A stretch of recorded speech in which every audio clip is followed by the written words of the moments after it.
بسم اللہ الرحمن الرحیم۔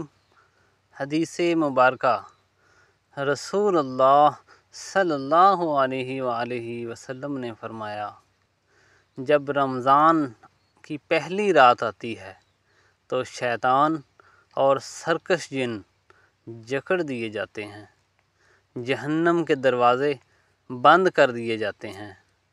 جہنم کے دروازوں میں سے کوئی بھی دروازہ کھولا نہیں جاتا، یعنی کہ رمضان کے پورے مہینے میں جہنم کے دروازے بند ہی رہتے ہیں اور جنت کے دروازے کھول دیے جاتے ہیں۔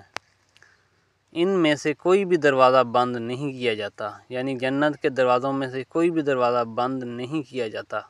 پکارنے والا پکارتا ہے، خیر کے طلبگار آگے بڑھ اور شر کے طلبگار رک جا۔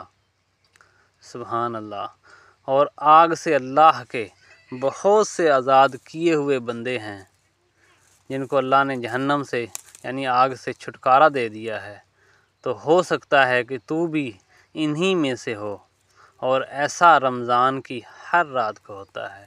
سبحان اللہ۔ یعنی رمضان کی ہر رات کو اللہ تعالیٰ جہنم میں گئے ہوئے آدمیوں کو بھی واپس جنت میں بلا لیتا ہے، ان کو بخش دیتا ہے۔ امام ترمذی کہتے ہیں، اس باب میں عبد الرحمن بن عوف، ابن مسعود اور سلمان رضی اللہ تعالی عنہم سے بھی احادیث آئی ہیں۔ سبحان اللہ، سبحان اللہ و بحمدہ، سبحان اللہ العظیم۔ اللہ اس کے چہرے کو روشن رکھے جو حدیث کو سن کے اس کو آگے سینڈ کرے۔